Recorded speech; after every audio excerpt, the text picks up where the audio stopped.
Hello and welcome to the Steadfast podcast, a podcast about marriage, family, and culture. We don't have all the answers, and we're definitely not perfect. We value honesty and authenticity. We're not going to shy away from the hard conversations, and we're going to talk about the real and raw things of life. We also love to have fun, and we're sure there will be some laughs along the way. Wherever you are in this journey of life, we hope that our stories, testimony, and candid conversations will encourage you, give you hope, and help you to be steadfast. Yep. All right, we're back. We're back. We are the Trimbles. I'm Paul. This is Maritza. And this is a podcast where we are being real and vulnerable and just talking about life. And we're focusing on marriage right now, talking a lot about marriage. But, you know, I'm sure we'll run out of marriage things to talk about and then we'll move on to other stuff. But we really felt like we were supposed to share about our marriage and what we've been through, and to be fully transparent, we're not super comfortable being on camera and talk. I'm not super comfortable being on camera. I'm usually behind a camera, and but yeah, we felt like we were supposed to do it, and so we're just trusting God and sharing and talking about it, talking about marriage, talking about our experiences, and we hope that it's helpful and encouraging, or maybe gives, or I guess that's what encouraging means, gives someone courage to also be honest and real, because life is hard and you can't do it on your own. And so you need people around you, and we'll probably talk about that a good bit today. Yeah, and we always want to point people to God. Yeah, for sure. So we want to encourage and and yes, we need people, but ultimately we need God. For sure. Feels like you're talking a little bit quiet. Okay. I will talk louder now. All right, cool. So I feel like I'm projecting and you're like very sweet. And you are very sweet. And I love that about you. Thank you. Just make sure you speak up. All right, I'll speak up. So last week honestly we kind of thought episode 1 we would tell our story, and then we got into it and it was an hour long and we're like a quarter of the way into our story. So we thought that we would be able to tell our whole story within an hour. And then, didn't happen. It didn't happen. And then we went to Disney World without our kids to celebrate our 10-year anniversary. It was glorious. It was amazing. So much fun. We came alive. If you need help planning a Disney World trip, I'm thinking about becoming a travel agent. Honestly, you should. I kind of think I could. Someone this weekend asked me at church, they're like, man, did you have a travel agent like book all those restaurants and things for you? I was like, no. I did it all myself, and I'd be happy to do it for you too. I mean, I helped too. Yeah. I think we did it at the same time, which we wouldn't together. have been able to. You wouldn't have been able to do it all on your own without my help. No, we're a team. So last week we started unpacking kind of the dating and the first couple years of our marriage, and we're just going to keep unpacking it. Yeah. And I don't want these things to go too long, so we'll see how far we get today. Yeah. And then I think that's better, right? I hope that's better. I think we just unpack it segments as we go, and we stop when it feels like there's a good stopping point, and if we don't finish this week, then we'll do a third or fourth, whatever it takes before we move on to the next thing. Yeah. Yep. All right, so we left off talking about being in the car, Stabby Night. Stabby Night. Yeah. Which, if you haven't listened to last week, you should probably just pause and go back and listen to. Yeah, it was 2 weeks ago. Yeah, I'm not going to say week anymore. I'm going to say the last episode. Yeah. Last episode talked about a bunch of the beginning of chaos. The beginning of chaos? Yeah. It was just like the first probably 5 years of our marriage.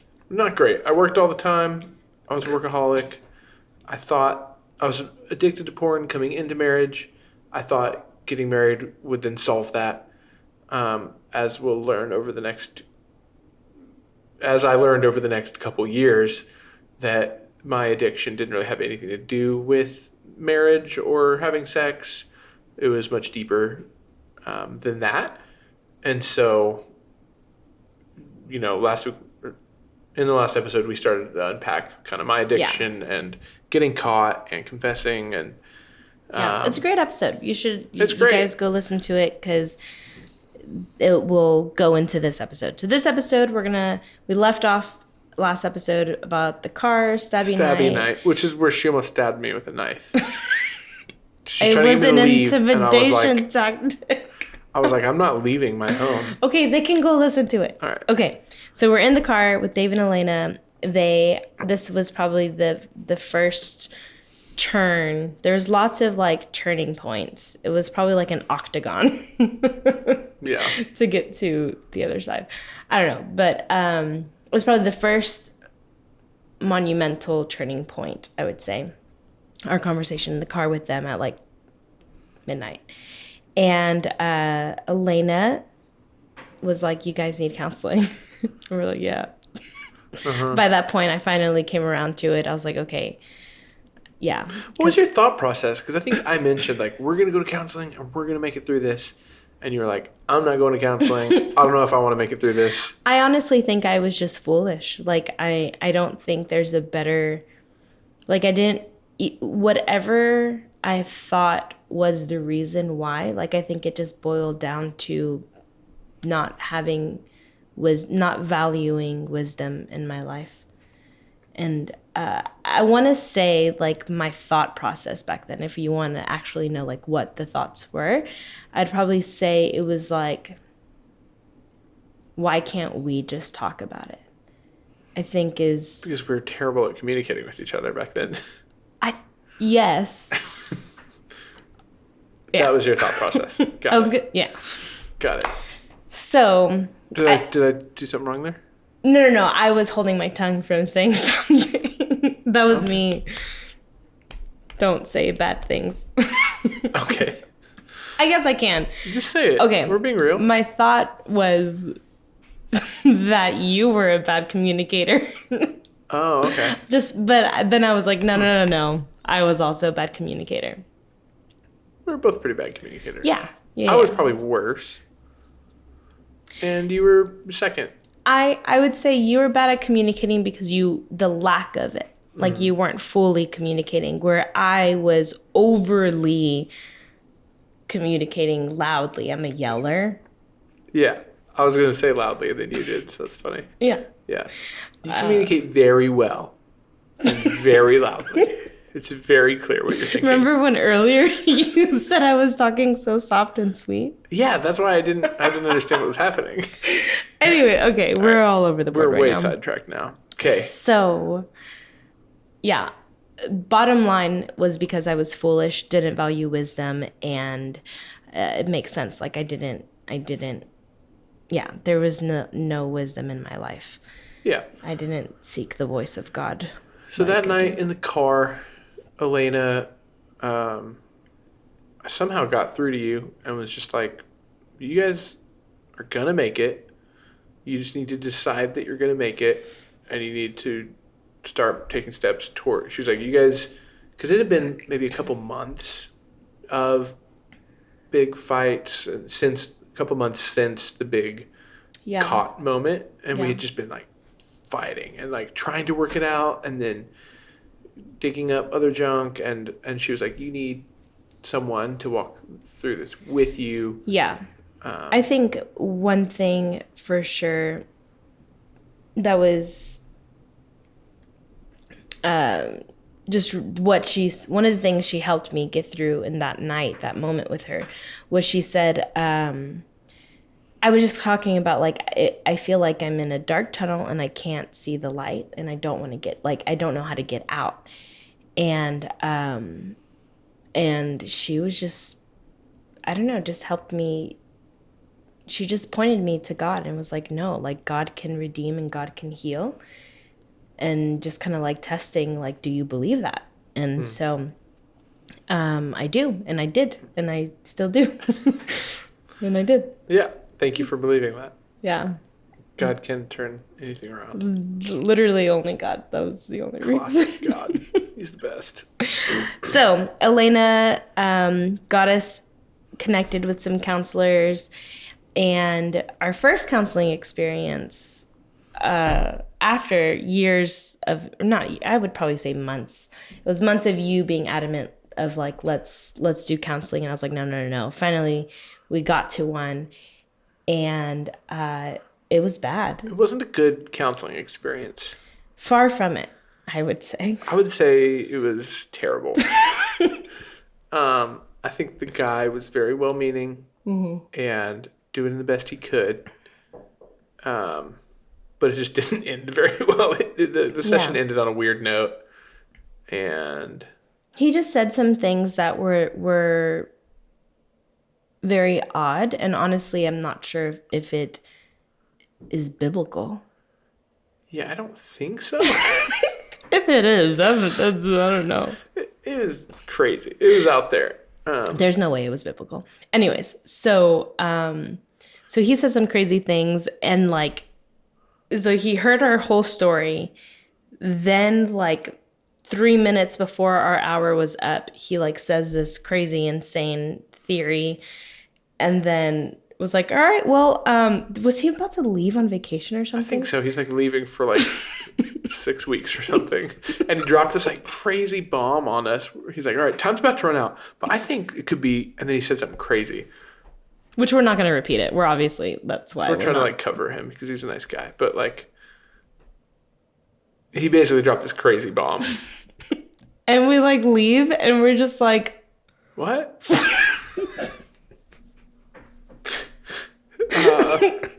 Oh. Okay. Yep. So then we were like, okay, maybe we need to. Okay, can I say that it was like a free counseling situation? Yeah. It was like, hey, this is a free counseling situation. Yeah. And then we were like, okay, that didn't go very well. And we told a few people what happened in that counseling session. And they're like, okay, maybe we can find a counselor and figure out how to pay for it. Kind of get what you pay for kind of situation. Yeah. And then I'm sure there's some great free counselors out there. Yeah. Well, and then we found our next counselor who was amazing, incredible counselor. We can say her name, right? Yeah. Yeah, Nancy Shout out to Nancy Houston. Nancy Houston, we love you. So she's amazing. And we didn't pay for her, though. Gateway paid for it. Gateway paid for her. Yeah. I mean, we can talk about it. I worked full-time at Gateway Church during this season, right? We can talk about all that. Yeah. I guess it's going to come later on in the story. It's all going to come up at some point. Yeah. I worked at Gateway Church full-time. I was the kids' creative director, making videos, writing curriculum for kids. And my boss and Pastor Elena basically came together and were like, all right, we'll figure out how to pay for this. The Trimbles need help. Paul and Maritza need investment. And so I think they said they would pay for 10 or 15 sessions for us. Mm-hmm. And so we started scheduling sessions with Nancy. Yeah. And she was amazing. Yeah, she was amazing. She, very wise, very like real. And at that time she used to work at Gateway. At that time she didn't. And so she also understood kind of like the background of like how hard people work and like how demanding the job can be and things like that. She knew like background of our church. Yeah, she was very familiar with our situation and was able to help kind of guide us through that. And after the first, I'm going to say 4 or 5 weeks of meeting with her, I think we were meeting with her every other week or something like that. Yeah. After the first 5 or so sessions, she suggested that I get more help. You need more. She said, I think you'd be a good candidate for this. She basically said, I have a friend named James Kraft who facilitates this program called Pure Desire, 7 Pillars of Freedom. And I think it'd be good for you to go to it. I think this will be good for you. She's like, you need this. This is what you need. Yeah. Basically, she was like, you're in pretty rough shape. I think you need some like deep soul work, basically. Yeah. And Nancy is an incredible counselor. Yeah. She's a licensed sex therapist. She's done a lot of work in sexual addiction and she's things in the like DFW area if you need her. Yeah, she's a gangster. She is. And so she put me in contact with this guy named James Kraft, who now runs a ministry organization called I can't remember the name of it. Life Unplugged. Oh, okay, good. Yep, James runs a ministry called Life Unplugged. Yeah. And him and his wife Terry are incredible. Yeah. And they help marriages. That's all they do is they just help marriages. James was a pastor. He was unfaithful to his wife, lost his church, almost lost his family, and then now he helps other men, basically. And so Nancy was like, let me get you in contact with this guy, James. And he had an opening. He had one opening. He basically did a phone call with the two of us. Do you remember much about that phone call? I bet if you start talking about it, it'll come. Basically, he hopped on and he was super kind to Maritza. And he was like, do you feel safe? How are you doing? What do you need from me to help you feel safe with Paul and things like that? And we started talking, and he basically said, the program takes 1 year, and it costs $3,000, and you'll meet with me every week for an hour and a half to 2 hours. He's like, and I've got one other guy he's like, I only do 2 or 3 guys at a time. I've got one guy, we're starting in a couple weeks. Can you commit to that, basically? And we had to kind of talk it over and see if we could pay for it. And then someone scholarshiped half of it, and so we ended up paying $1,500 for the year. Man, that's crazy. It felt like so much money. I mean, it is a lot of money. Yeah, it's a decent amount of money. But I remember, like, you had to do like side work and stuff like that to like get it. Yeah, sorry. Yeah, we had to figure out how to pay for it. Yeah. And it was kind of like it was definitely a moment of like, you can keep doing this on your own. Or you can like really do the hard work. Do the hard work, invest, put some like, I've always been money has always had a bit of a hold on me. Yeah. And so it was very much like, hey, how much are you willing to pursue freedom? And so, so we committed to that. And I don't know what to say. I feel like I'm talking a lot, and I feel like you should jump in. But yeah, so you got in with the Pillars of Freedom. So it's a year-long program. Yep. Tell us about how, like, what all do you do in this year-long program? You do it all. So the program's amazing.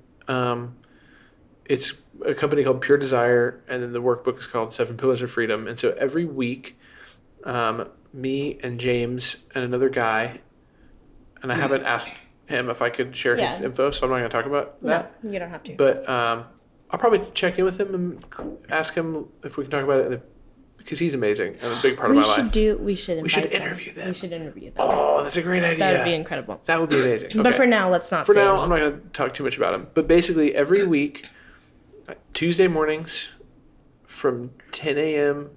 to noon, I would get on a Zoom call. And this is in 2017, so this is before Zoom was like really a thing. Actually, it started in January of 2017. Yeah. And so every week on Tuesdays, we would get on a Zoom call and we would work through a weekly questionnaire. Every week I had homework. The whole idea is renewing your mind, the brain. It's so good. I feel like I could talk about Pure Desire for hours. But essentially, porn addicts and sex addicts have the same damage to their brain as heroin addicts. And so porn addiction damages your prefrontal cortex, which is the relationship center of your brain.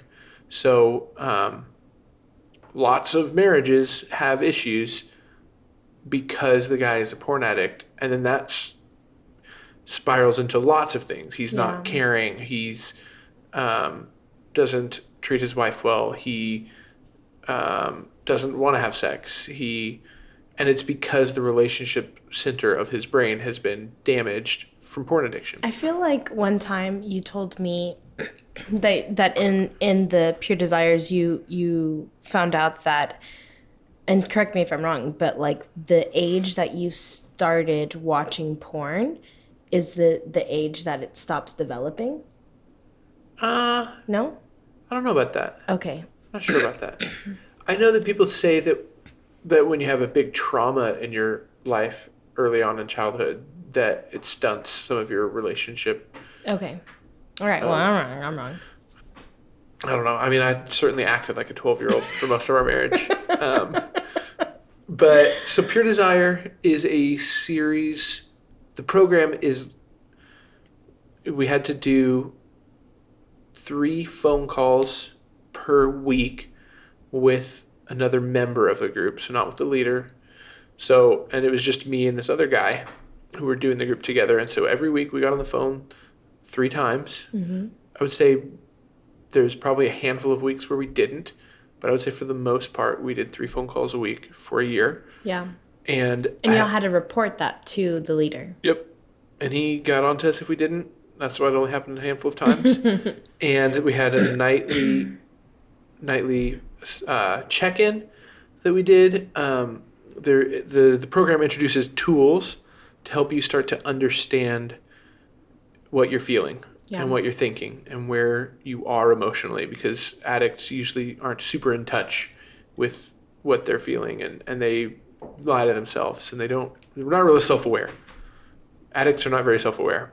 And so the program starts to teach you tools to learn self-awareness and being aware of where you are emotionally. And something James always said in the group was that you're broken through relationships. Through some sort of trauma in your life, you became broken and developed this addiction. And the only way to get healed is through relationships and the Holy Spirit and God, obviously working in your life, but working it out with someone else, with my partner who I went through it with, processing life together every day, starting to realize like, oh, I'm getting upset here, and then I go and I throw a pity party, and then I want to relapse. Yeah. And so the program helps you kind of start to map out red flags. And when I feel this way, the next thing I'm going to feel is this. Yeah. And then the next place I'm at is relapse. And so there's a workbook and all this homework. And every week there's a lot of reading and prayer. And the Bible says to renew your mind. And scientifically now we know that you can retrench neurological pathways. So the brain has, little ridges all over it. And you can actually, when the Bible was written way before neuroscience existed, and it said you can renew your mind, and now we know scientifically you can rewire your brain. And so this is a year-long process of rewiring your brain and unpacking. I mean, my God, we had to list out the 10 most painful moments of our life. We had to list out I'm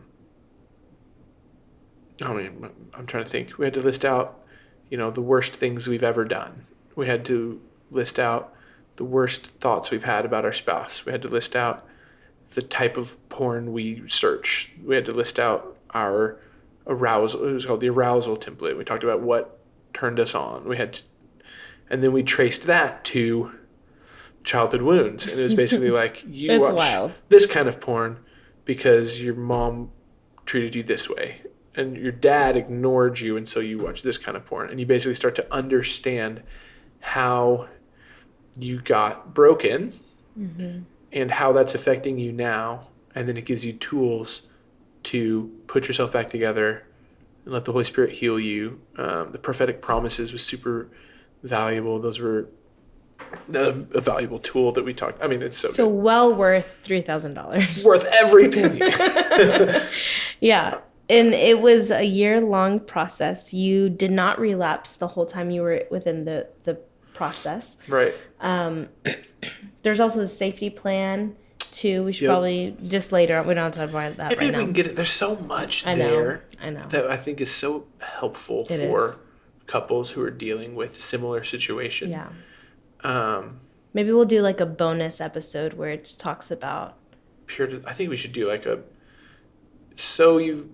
you're in a crisis situation. Here's some tools. Here's the 5 things that helped us get through it, because there's so much there. And if you were in a scenario where either the wife knows, or the wife doesn't know, or the wife has known, and there's whatever sort of tension level you have, Yeah. we've been through it, and it's awful, and Yeah. you don't really know how to deal with it, and so you end up just, every couple I've talked to is basically like, yeah, we're up till 3 a.m. fighting, and and we're like, yeah, I've been there, and it was messy, and James helped us throughout the whole process, and Nancy, and having to learn how to fight, and oh my God, there's so much we can talk about. So anyway. So yeah, we'll do a bonus episode at some point before the season ends, and talk about that. So that was the start of 2017. Yes. In May of 2017, I got fired from my job. Mm-hmm. Or I got laid off. Yeah. There was a big pruning. They call it. pruning and simplifying. The church decided to reevaluate their organization and make some cuts. Yeah. So that was hard. Yeah, I'm 5 months into this process, and I get fired. Mm-hmm. And that sucked. Yeah. How in depth is about that I don't season? know. We don't have to. I feel like we don't have to get into that too much. It's just for perspective, instead of getting like super into all of it, we can just say that you have always been known as a hard worker, and when they went into the season of pruning and simplifying, they asked people, hey, do you want to just resign and we'll voluntary severance package. Yeah. And I remember asking you, and you're like, oh no, I would never leave. Yeah. I was like, we just hit our stride at my department. We're not Yeah. leaving. I'm not going anywhere.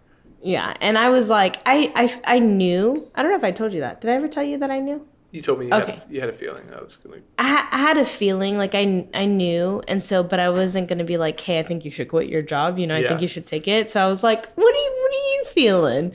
And you're like, I would never leave. And I'm like, oh, okay, all right.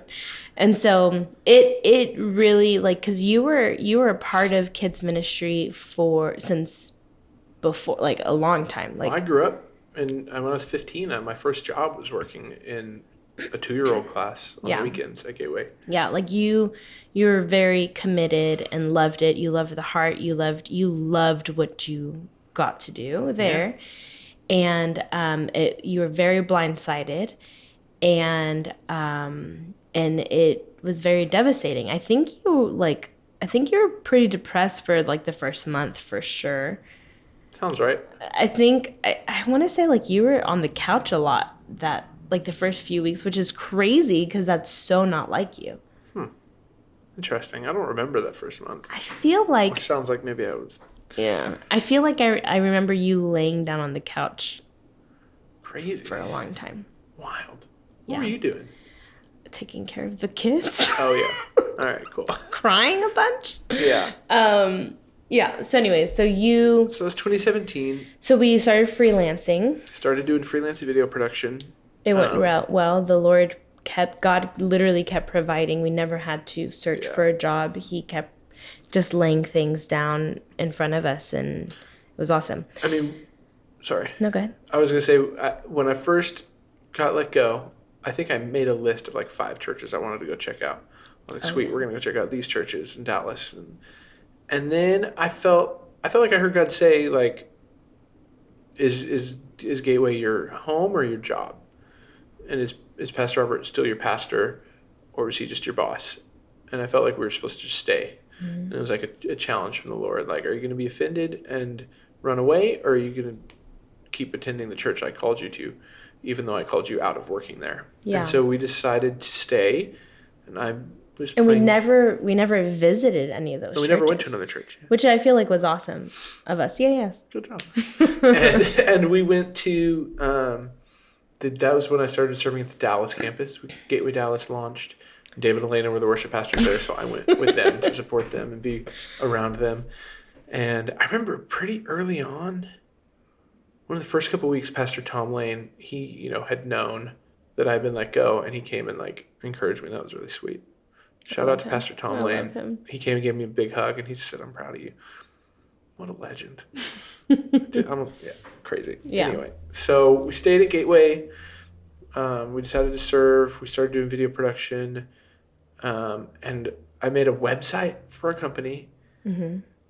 And then it's been how many years? 6-7 years, and I haven't touched it since then because we've been so busy with projects. It's crazy.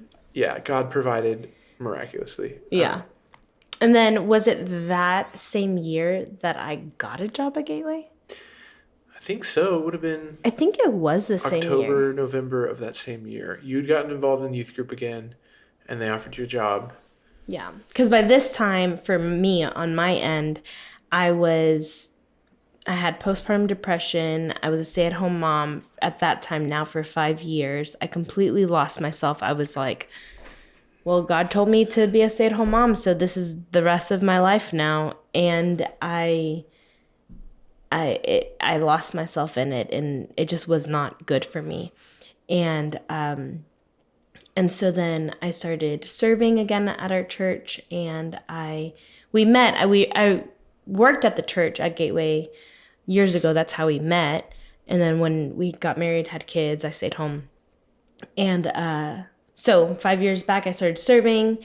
A staff member there was transitioning out, and so they approached me with that job offer, and I was like, yeah, I love serving, so why not work here too? Yeah. And so, but for you, that must have been really hard because it was like, well, they just fired a bunch of people, and now.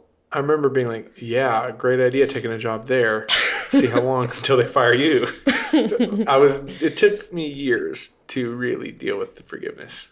But you are amazing, and you were just like, yeah, I'll go work there. I love our church. And maybe one day we'll talk about forgiveness on the podcast and just talk about that more. You did a bunch of that. Because you got to keep forgiving. Yeah. You can't just forgive once. You got to kind of keep unpacking it over and over and over again. Yeah. I know. There's like so much, and it's hard because it's like I want to like unpack it now. I know, we're like blowing through it. I know. But we have to, right? Anyways. Yeah. So I started working there, and at this point, in our marriage, it's not good. Even though Paul's like going through this long process and everything, like we weren't good. No. Like I would even say it was bad. Yeah. So it still wasn't good. Yes, he was taking the steps to growing and stuff, but I kind of stayed not forgiving. Really what it boils down to. I call it like pride of being a victim, where I just like wanted to hold on to the fact that that I was a victim, that like you brought this chaos and calamity into our marriage, and because I was holding on to this feeling and pride of being the victim, like it felt like we were just going around in circles. I was very, like, my thoughts were horrible, not necessarily towards you, but like, maybe not like of you, but like the things like, oh, well, he's doing this. And like my thoughts were like controlling me and like making me feel like I couldn't trust you. And even though, like, yeah, it's probably true that you are. Where do you keep looking? I was looking at the dog. Oh, okay. Yeah. I forgot what I was saying. Okay, it's okay, because we need to stop and acknowledge. I don't think I've ever heard anyone or talk about the pride of being a victim. When you said that for the first time, it was like, whoa, that's real. Yeah. And I've never heard anyone say that. So you heard it here first. And I'm sure someone else has said it. I'm sure someone else has heard it. But that was like, oh, wow. Everyone, I don't know if everyone deals with it, but I know in my life, I for sure had moments where being the one who got hurt felt good. Yeah. It's for sure. so twisted. Like it's so the enemy. Like it really is, because it's like it's kind of like that comfort of like I don't even know how to explain it. Like that's how twisted it is. Yeah. But it feels good to be like the victim in a sense of like, okay, well, now you have the right to be upset, or now you have the right to lash out, and now you have the right to drink, or now you have the right to like do whatever you want because you like wrong has been done to you. It's kind of like it's like a license to act out in your own ways. Yeah. Kind of. Yeah. So it's like the enemy to use this pride of being the victim to keep you in a place of not growing and to keep you in a place of just darkness. Yeah. Because I was not forgiving you because I was holding on to this pride of being the victim, like it kept me from like leaning in towards you and leaning into forgiveness, which would then like unlock doors to healing. You know? And like our current pastor says, where there's no forgiveness, there's no more spiritual growth. Yeah. When you stop forgiving, you stop growing. Yeah. And we definitely experienced that. I mean, okay, I think we could stop down here for a second and like potentially, this might be too much. This might be too vulnerable. Go for it. We can cut it out if we need to. I can't tell. We can cut it out if we need to. Okay. But I feel like we experienced some things during this season that potentially other people are experiencing, and it's either driving them apart or I think it's driving, potentially could be a big problem. Okay. We'll just cut all this out if this is too uncomfortable to talk about. But we had some really so sex is for marriage. God designed sex for, I think it was a Nancy Houston sermon once where she talked about sex is for intimacy, it's for comfort, it's for a couple different things that that sex is for in marriage. If someone's grieving, you can have sex to comfort that person. Yeah. It's like but it's also the way that a couple connects.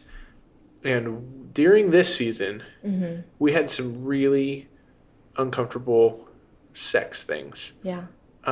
Like we'd have these crazy, I was about to say swings, and that's not what we had. I'm sorry, what? No, we had, so I'm only getting into it because it might be a thing that other people are struggling with, and they're like, my spouse is insane. But rest assured, either all of our spouses are insane. But we'd have these things we'd have these nights where we'd fight. and you'd be upset, and you'd And be it'd end up in sex. yeah, and it was like this, like I just need to feel that you still want me. It was weird, but like I can't tell. I was actually thinking about this earlier when we were like figuring out bullet points.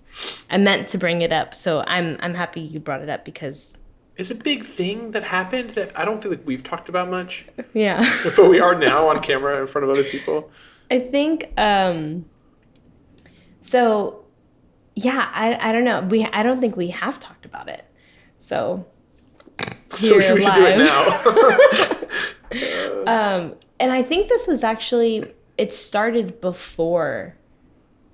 I think it started before because I think it started in Puerto Rico. Yeah, this happened pretty early on after Yeah. I was caught.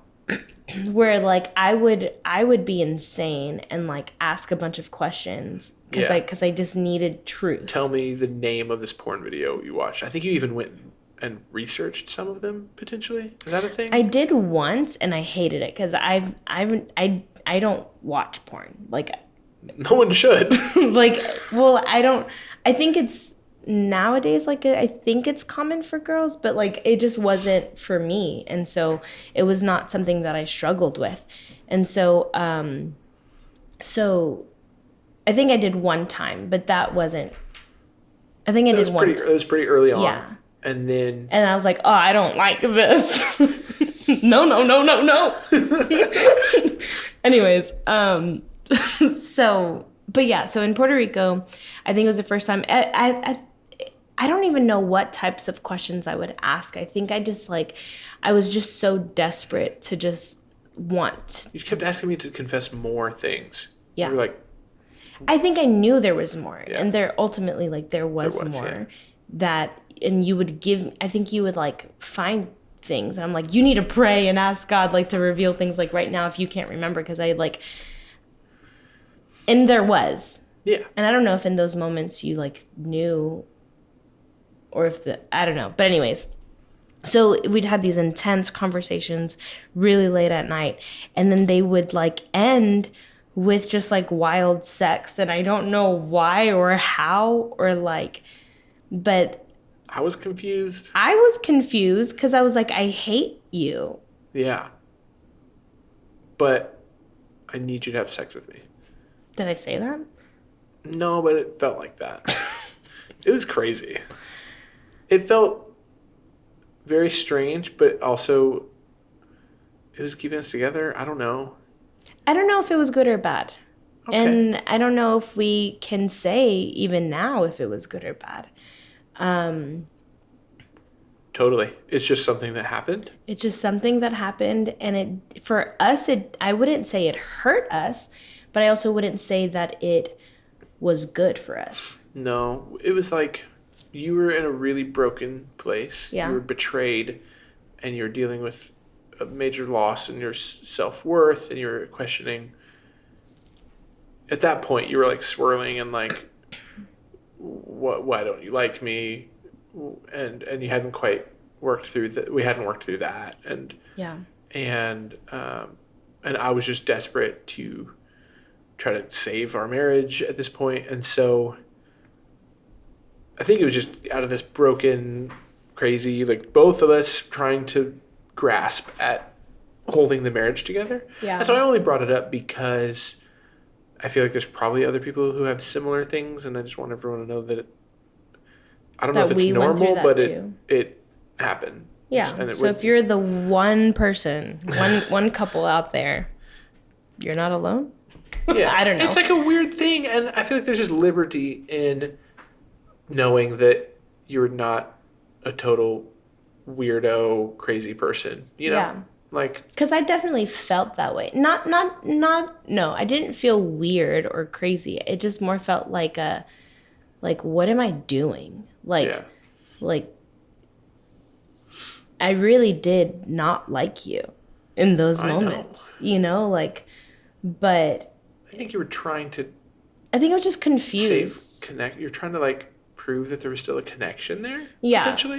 But then I'm talking about like afterwards, like looking back and thinking about that in the moment, Like, I remember feeling confused of like, why, like, what am I doing? Like this doesn't make sense. But here we are years later, and we're fine. It worked out. It didn't hurt, and it wasn't, I don't think it helped, and I don't think it hurt. It just happened, and maybe it is what we needed in those moments. I don't know what it would have looked like if it didn't happen. You know, so I can't say. But anyway, that was the thing that happened. Yeah. We don't have to delete that. That's fine with me. All right, cool. Yeah. Here we are. That's great. Okay, so what else? There's so much else. So then proud of being the victim. I was mentally crazy, like not like, just like my thoughts were a playground for the enemy. Really struggling with thoughts. Like, it would be to the point where, like, I didn't want to go to a swimming pool, like a public swimming pool or the beach or anywhere with you.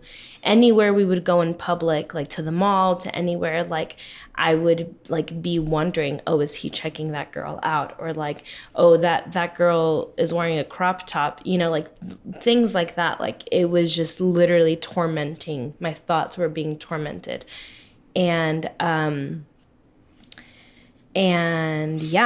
so that's kind of where we were during all of that, throwing in postpartum depression, I guess not at that point. Because at that point, I think, God had healed me from the postpartum depression by that point. But throwing in losing your job, the weird feelings about me going back to the place, getting a job where you got let go, all of this stuff. Then a few months into it, were you still doing Pure Desires when we met Pastor Landon? No, I think I'd been finished by then. Okay. Because we went to the first pre-launch thing in June 2018, and I finished Pure Desire December of 2017. Okay. So it had been a few months. You had finished Pure Desires. We still weren't in the best place. We were better. I made it through the whole program without relapsing. And then about a month after the program finished, you went on a trip, and I relapsed once during that trip. But that trip, the Guatemala trip, was right before I got off of staff when we went to plant Mercy Culture. All right. My timeline's messed up. But whenever that was the first relapse. Okay. So we met Pastor Landon. I was working at Gateway NFW. Pastor Landon was there doing his year-long internship. That's how I met Pastor Landon. We had no intentions of leaving Gateway. No. We heard God. He said, is this going to be your home, or is this going to be a place where you work? I went back to working, but That's funny. But we're like, it was just our home. We had no intentions of leaving. And got plugged in with Pastor Landon, or met him. I told him, hey, my husband and I own a production company. If you need help with video, we would love to help. We love helping out churches. And he was like, yeah. So we filmed the very first team night. And I think like that, we were packing up gear, and we're like, do we need to be here? That was amazing. Should we join this church? Do we need to be a part of this? That was incredible. And so we prayed, and I think that next weekend we had a marriage retreat planned. And on our way out to the marriage retreat, we stopped at Dave and Elena's house and told them, hey, we're going to be praying about being a part of this church. And they prayed with us, and then we prayed at the thing, and we just felt a kick in our spirit that we were supposed to help plant this church and be a part of it. Or not even at that time, we weren't even thinking of helping to plant the church. We were just like, we want to be a part of this church. Yeah, we just want to be there.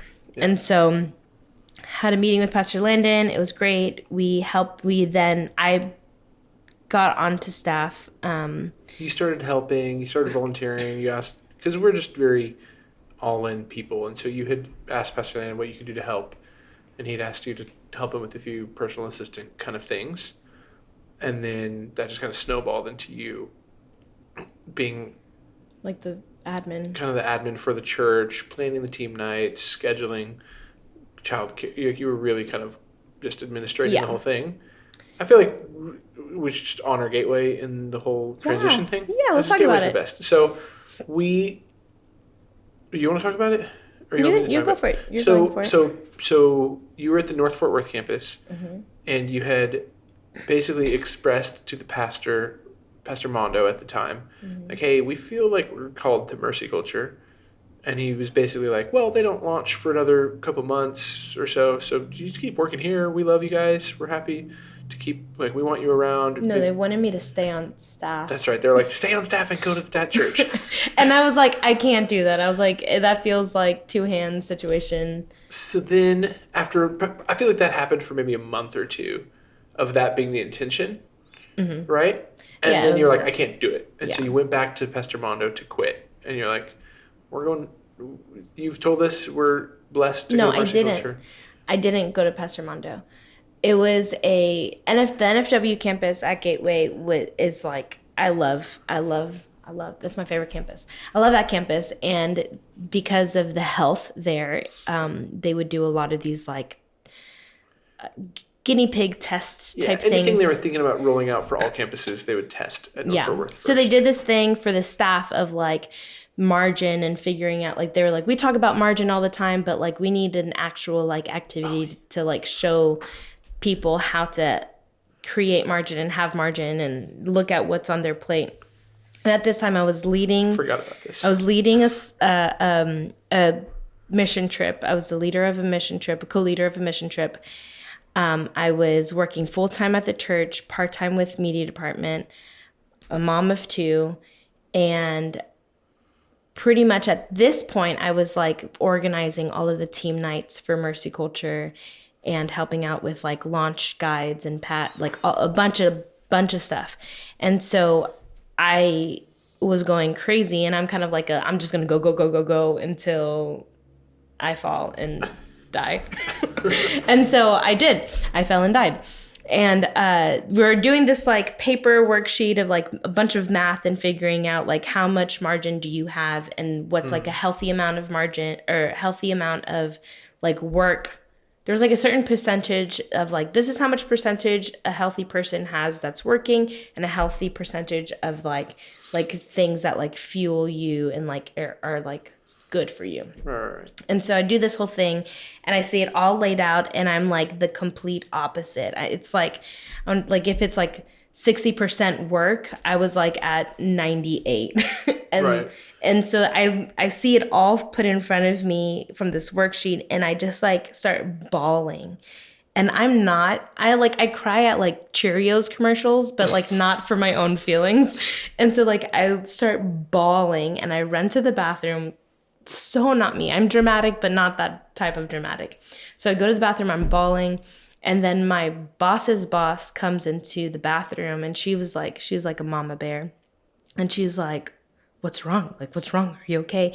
And so I tell her, and then she ends up calling Pastor Landon, and she's like, hey, you need to call Maritza. Like you have her out here like crying and stuff. And I was like, no, it's not him. So he calls me the next day, and he's like, hey, like I heard you were crying. I was like, oh, okay. I was like, man, Shannon. So she called him, and he was just like, I just want to quit. Like I'm not a quitter, but I will just quit. I'll start Ubering. I can Uber, and like my heart wants to be with Mercy Culture, and I want to be fully invested in this. And I know y'all are a church plant, so you can't pay me, but I will Uber the mornings and evenings, and I will, serve during the day for Mercy Culture, and I could just quit. And then he was like, no, don't quit. I'm like, I know I'm not going to quit. So, and he just like he's such a great pastor too. He like thanked me, and he was like, you're doing so much. And this was like very, very beginning. So all the people who had moved, they're like, they're coming from unhealthy churches, and they need a season of resting and growing, and you're allowing them to do that. And so I was like, okay. And so I was like, I'm not going to quit. And then the next week was when Pastor Mondo And Shannon pulled me into his office and was like, you guys are sons and daughters of Mercy Culture, and we want to pay for you to go work for Mercy Culture. And I'm like, what? Like, I just start crying. I'm like, what? And so... shout out Gateway Church. Yeah. Who does that? What church? I mean, if you know someone, let me know. But I've never heard of a church. I'm sure there's other churches, but churches. it's Gateway, like far and few probably. Gateway is just the most generous church on the planet that I know of. And they paid your salary for the next year. I think a little bit more. A little bit more than a year to go work for a different church. You know? And benefits. Yeah. That's crazy. Wow. Like Thank wild. you, Gateway. Yeah, thank you, Gateway. We love you. Amazing. And so yeah, we love Gateway, and we didn't want to leave. We just felt called to leave. Yeah. And yeah, so that brings us into our next part is being involved at Mercy Culture. It was amazing. Is still amazing for our family. How long have we been? An hour. Oh no. Do we just keep going? Let's just keep going, and then we can just cut it up too. All right. This might be part 3. We'll see. Might be part. Let's just do one whole long one. People can. Long one? Yeah. That's fine. So God brought us to Mercy Culture, which has been one of the best things. It has been one of the best things for our family.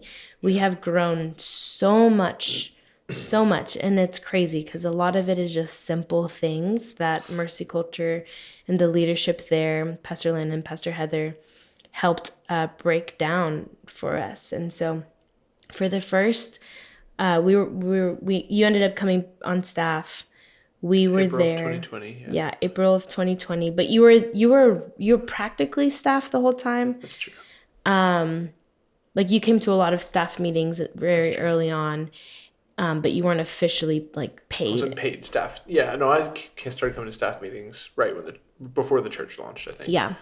So we were part of the launch team. I was on staff, and we both helped plant the church. It was an amazing honor. Like, I'm gonna cry. Like, I love our church. Crazy. Thinking about that season, like I had no business being in a room of like 8 people talking about the decisions to launch that church. Yeah. What the heck was I doing there? I don't know, but I'm very thankful because we grew so much during that season and learned a lot just being in close proximity to like solid people. Yeah. Like incredible pastors and people. Anyways, so, yeah, so we got plugged in. So we grew a lot spiritually. Yep.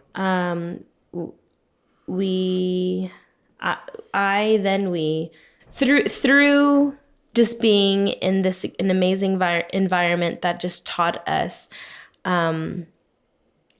just how to have a relationship with God, really. Yeah. Which Pastor Lynn has an amazing ability to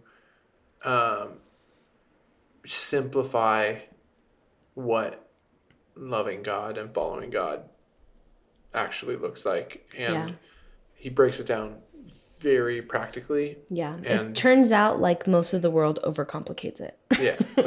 and it's just like really easy. So anyways, we honor Mercy Culture as well. We are no longer on staff there. We went back to freelancing. God called me to homeschool. I don't know why we're giving information about like jumped ahead like ourselves. 3 or 4 years. It's hilarious. Okay. Where are we going? Marriage story. Okay, so I guess we should just kind of round out the story of my addiction and right, and like kind of bring it back to where because I feel like there's so many different like rabbit trails we could go down. But if we're trying to kind of focus on us, so I had a handful of relapses between finishing Pure Desire at the early 2018, I guess it was. Okay. And so there was a handful, and it usually happened in the fall for some reason. I think it was very consistent that it would happen in the fall. like August, September, October Yep. area. But then there were like handful of times where like sprinkled out throughout the year too. So Yeah. like not very consistent, but there was like a cycle of every fall you would relapse. And then if I was like going out of town, like, you know, in May or something, you know, like Yeah. anytime I would go out of town, you would also relapse. Yeah. And so we'd had a few, and anytime I relapsed, well, no, I'm not going to say anytime. There was a handful, probably 2 or 3 relapses where I immediately told you, and it was like, crap, I messed up. And it kind of, I think, you were like, I'm staying married, but you were like, I can never trust you, basically. It's happened once or twice. It happened a handful of times. And I think my reaction was always different. yeah, that's true. Like sometimes I would respond and be like quick to forgive. And then there were other times where I'm like, well, that was the last straw. Yeah. And so that probably made it really hard for you because you're like, well, which Maritza am I going to get? Yeah. I'm assuming. Yep. That sounds about right. Yeah. Like something that a tool that we learned through James Craft was grace and truth. And it was like, if I brought truth, then the agreement was that Maritza would meet me with grace. Yeah. And for the most part, that worked. Yeah. And I feel like there was a handful of times where that maybe didn't work. Yeah. Maybe. I like took it and threw it on the ground. You're It's like, no. Your truth sucks. That's a good lesson, by the way, husbands and wives. I don't know. I feel dumb giving advice because I don't really know what I'm doing. But no, go. What are you going to say? But that is very good advice. Truth and grace. Truth and grace, because I was very broken and very used to getting yelled at by my mom for anything I did wrong. And so I didn't want to ever be caught or tell what I had done. Yeah. Because I was going to get yelled at. And so I just hid and watched porn and masturbated as a kid, all through high school and all through college. And so, and I assume most guys have a similar thing where they're like, if I tell anyone, I'm going to get yelled at and potentially get divorced, and this is going to be horrible. But if I can offer the advice of, if the husband brings truth, as hard as it is to have grace, Give it. Yeah. Because it's hard, to be honest. Yeah. It was always my goal. It was always my goal to meet you with grace, I think. You know. And you did. But not all the time. Over and over again. Yes. Ultimately, I did.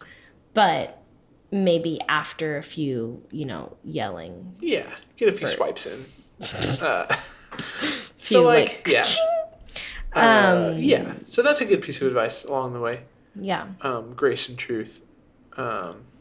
As you're working through it, I would say that's like, don't go to your wife and confess for the first time and expect grace, because she doesn't know about grace and truth yet. So don't go and say, hey, I've been doing this for years. Unless your wife is a saint, then, I mean, do that. You should. Just what he's saying is don't expect her to respond with grace if this is the first time hearing about it. Yeah. Yeah, that's probably not going to go well. But that lesson comes into play when you're working on it and you're trying to save the marriage and you're having to deal with the crisis and you maybe mess up again. I think going back to like pride and stuff, it takes both sides of that, truth and grace. The one giving the truth to like lay down your pride and give the truth, and then also for the grace part, laying down your pride and giving grace. Yeah. And so like so because I think that's the moments where I didn't give you that and give you grace was because I was holding on to pride of being the victim and Makes sense. and not wanting to give that to you, Yeah. like a way of punishing you or something. Makes sense. And so I end Pure Desire in early 2018. I relapsed sometime in 2018. I relapsed again in 2019, and that was like 2 or 3 months of relapse. And then And you didn't tell me. I didn't tell you until we were in Israel, and you're like, "What's going on with you? Why are you not connecting with God here in Israel?" I was so mad. I was like, "Because I've been hiding things." You got to take me back because you ruined I Israel kind of for ruined me. that trip. Yeah, you were like, "Why aren't you loving Israel the way I am?" And I was like, I'm like getting wrecked and and like, I'm just kind of like, "Oh, this is cool." and he's just like over here with his hands in his pockets, and I'm like, what are you doing? Like, Dumbo, dude. And that's when I was like, I've been watching porn again for probably 2 or 3 months, and I'm sorry, I'm an idiot, basically. yeah. Yeah. What an idiot. Yeah. So and I think God kind of redeemed the end of that trip. It was really powerful. I had some amazing moments on that trip, but it was a bit tainted by. It was like half the trip was awful, and then the second half of the the last 2 or 3 days the were last like two better. days. You were still hurt, but I reconnected with God, and Yeah, it was good for you. living in the light is the best. When you're not living in the light, everything is terrible because you know you're doing the wrong thing. Yeah. And you're ashamed of it, but you don't want to talk about it because you don't want to get in trouble. Yeah. So you hide Which never maybe works. brings me to our next point. Sure. Yep. Okay. Because yes, you were living in the light, but there were still parts of you that you were hiding. Yep.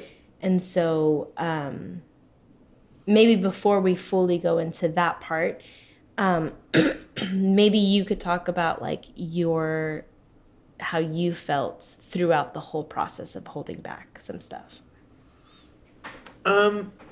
Yeah. So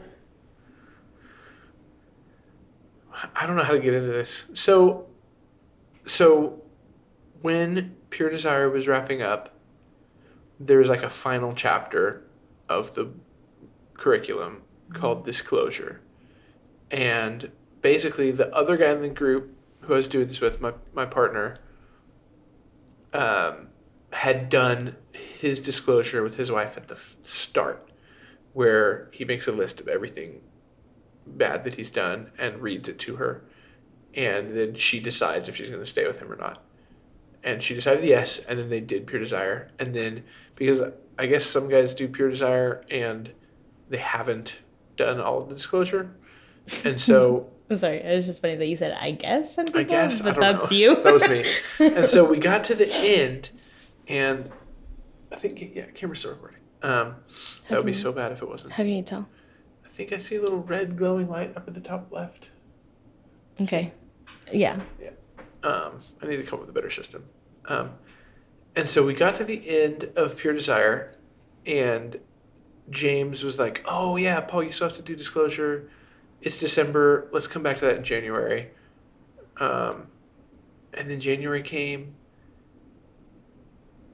And he didn't reach out. He didn't reach back out, and I conveniently, because Let him at that not. point, I had confessed a lot, and there was a couple of things I had not confessed that I had written down in the list of the worst things I've ever done. Mm-hmm. And I'd written them down, and I'd talked to James and everyone about it, but I hadn't told Maritza about these things.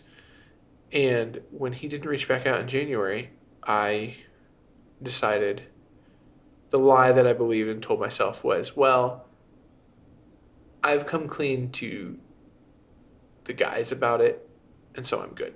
I don't need to ever tell Maritza that. It'll hurt her too much. At this point, we've come too far. These are all lies that you tell yourself. Like, we've come so far already, it's just going to hurt her more if I bring that back up. And I've already dealt with it because I told the guys, and so I'm good. And so that was in 2018. And then I just kind of stuffed it down and was like, that's not ever coming back up, basically.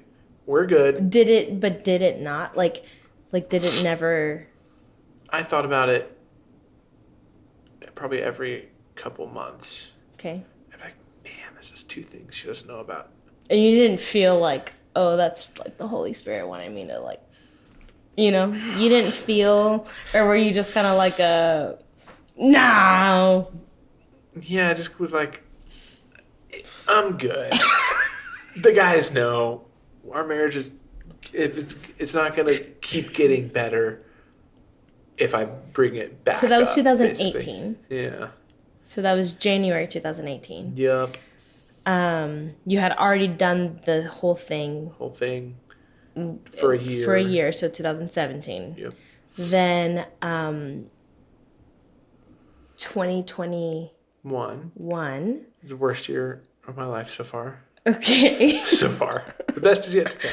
2021 was a bad year. 2021, a lot happened. I don't know. I'm sure. Yes. Your mom passed away. Yeah.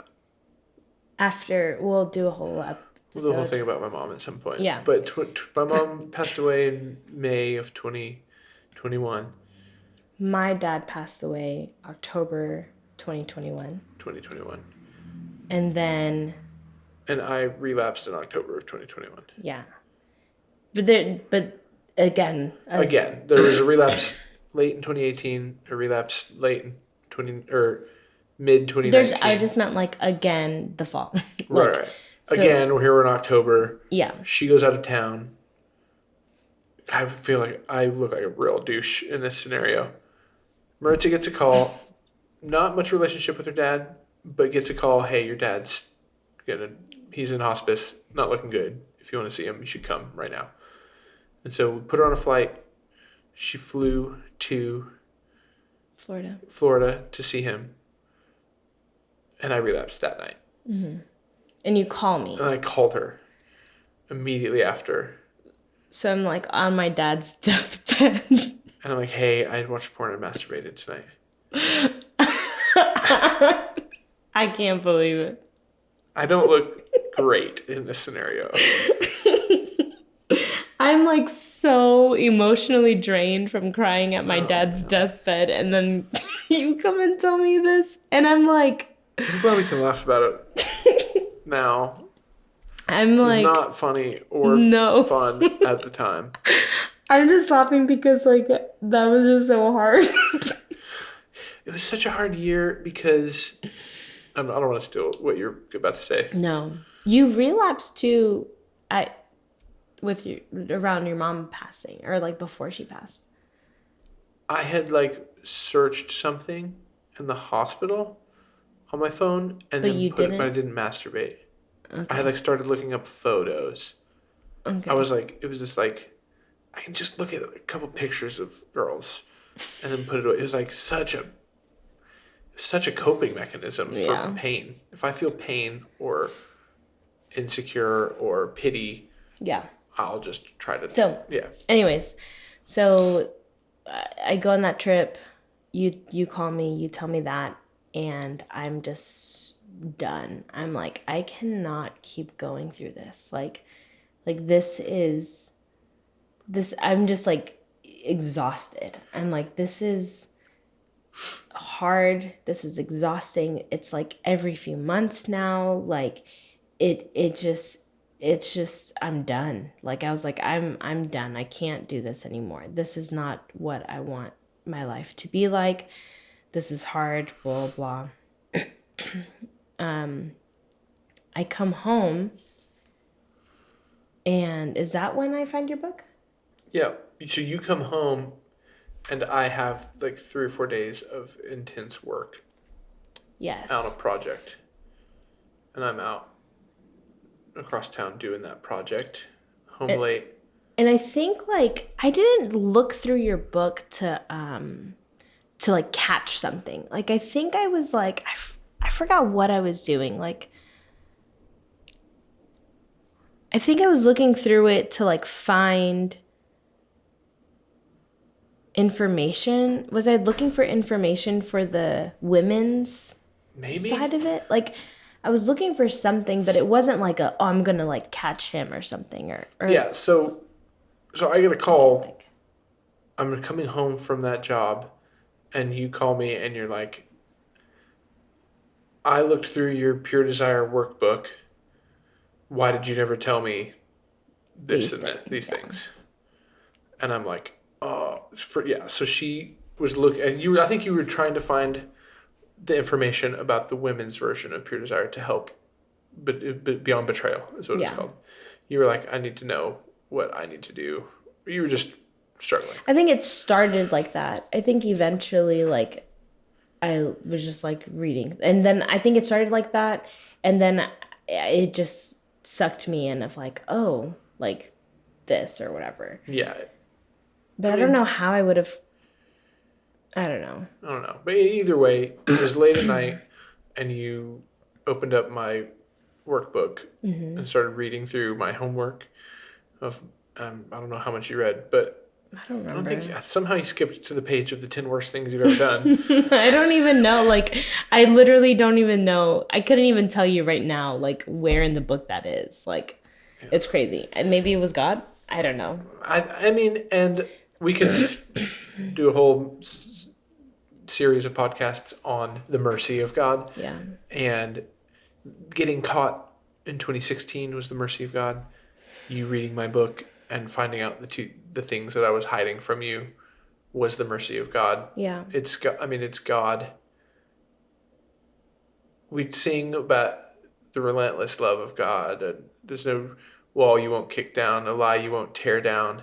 And we think it's these like pretty things or you won't relent until you have it all. We talk about God pursuing us. And it feels like, beautiful and butterflies, but it's like actually like painful and God hard. Like ripping things this apart. Wall. Yeah, no wall There's I no won't lie tear you down. Won't tear down. It's like, that's God. Like, if you won't tell the thing, he's going to push it out. I know. Eventually. He tried to get you to tell me. He tried and I wouldn't do it. And so he worked it out, and it was it was hard to build a relationship with me. God was trying to get all of me. Yeah. And I wouldn't give it to him. And so he pushed a little bit. I feel like someone at church like said that they like saw a picture of like God's arm reaching inside of you to like pull. Pastor Chris, shout out Pastor Chris Chima. He said that he saw God's whole arm had to reach down inside me to pull out what God needed to get out of me. And it was like deep in there. I always come back to the Chronicles of Narnia, Voyage of the Dawn Treader, when Eustace, the bratty cousin, turns into a dragon, and it always gets me so good. And the way C.S. Lewis describes it, and basically he sees himself as a dragon, and then he asks Aslan, God, to help him not become a dragon anymore. He's like, I don't want to be this anymore. I want to be a boy again. And Aslan picks away one scale at a time. And he talks about how excruciatingly painful it is. And God peels away one scale at a time until all that's left was flesh and he becomes a boy again. And it's just like that. It's so good. Yeah, it's a good picture. And so that was basically 2016 to, I don't know, still today it feels like there's still little pieces that are coming apart for the most part. But really that night was like... It was like the biggest scales. That was like the last couple deep parts that had never been revealed, basically. Yeah. So I don't remember calling you. So I guess I called you and you come home. I think I hit you a few times. Yeah, you did. Yeah. You should have. I needed it. I think I like hit you. Oh. And I think I also was like crying at your feet. And I was just like, wow. Yeah, that was bad. Yeah. It was like really hard. Because I thought for two parts. Because the one part, like I thought we were done with like lying and hiding, you know? Like, Yeah. I thought you had told me all of the truth. And there was still just a few struggles, a few relapses here and there, but it was like, oh shoot, you didn't tell me everything. Yeah, it's like, oh, you're still not, like, you're still not mine. Like, how can you be mine if you're hiding from me, you know? Like how can we work on our marriage if you are still lying and hiding? And so I think that was like part of it. I think that was like the me. Yeah, like I just remember crying at your feet and then also hitting you, and then I don't remember any much else. I don't remember much else either. It was bad. Yeah. I remember knowing, like, in that moment, like, I wasted 4 years, basically, where I found freedom, I walked in some freedom, and then I relapsed and took a step back, and then I gained some ground, and then I would lose some ground. And then I think when that all came out, I knew that basically because I had never fully exposed myself to you. I had never laid it all out there, that we could never fully run together because I had these couple pieces of baggage still tucked away. So you knew that No, I don't think I realized that until that moment. Until that moment. Got it. I don't think I realized that until that moment, how, I had convinced myself that I was good, the guys knew, you didn't ever need to know about those things, we'd be fine. And then in that moment, it was like, dumb, Yeah. Yeah. man, and we could be so much further along by now if I had just been fully honest. Yeah. And we could be where we are now, 2 years before, if I had just told you everything all at once. Yeah. Yeah. So that sucked. Yeah. I felt the weight of, like, I've caused a